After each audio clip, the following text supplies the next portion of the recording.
فنانة زينات صدقي كان دايما في الأفلام هتلاقي صوتها عالي وضحكتها مجلجلة.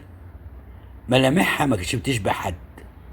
الحقيقة ما كانتش بطلة رومانسية، كانت دايما تاخد مركز الكوميديا، وحتى لو دخلت في المشهد في آخر دقيقة أي حاجة تقولها كنا نضحك عليها.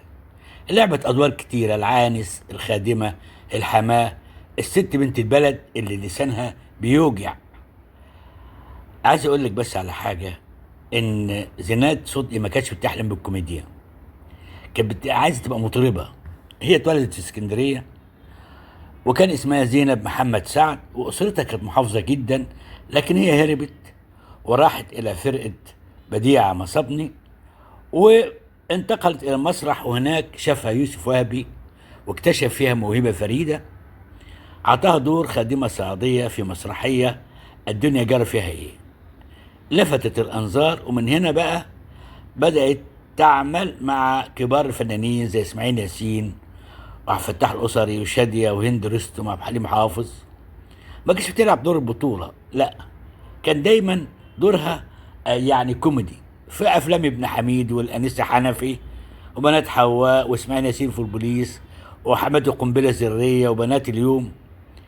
أنا بس عايز أقول لك إن يعني في الرئيس أنور السادات الحقيقة كان عمل لفتة كريمة جدا، وقرر انه يكرمها في عيد الفن ويديها معاش استثنائي، لانها في اخر حياتها بدأت تبيع اساس بيتها نتيجة ان المنتجين والمخرجين نسوها. حقيقة كانت لفتة كريمة جدا من الرئيس انور السادات. لكن هي الحقيقة برضو التكريم ده اثر فيها جدا وبكت، مش عشان تكريمها، بكت عشان ما كانتش لاقيه فستان يليق بالمناسبة دي. في مسرح الهناجر هيدي عبد الخالق قدمت شخصية زينات صدقي من تأليف وإخراج المبدع الفنان محمد زكي. والحقيقة الناس كلها أشادت بهذه المسرحية، ونشروا صورة للفنان القدير محمود حميدة أنه بكى أثناء المسرحية تأثرا بأن الفنانة زينب صدقي أعطت كل شيء للفن. الارتست ما كانتش مجرد مسرحيه، كانت تحيه، اعتراف، ووقفه انصاف لزينات صدقي.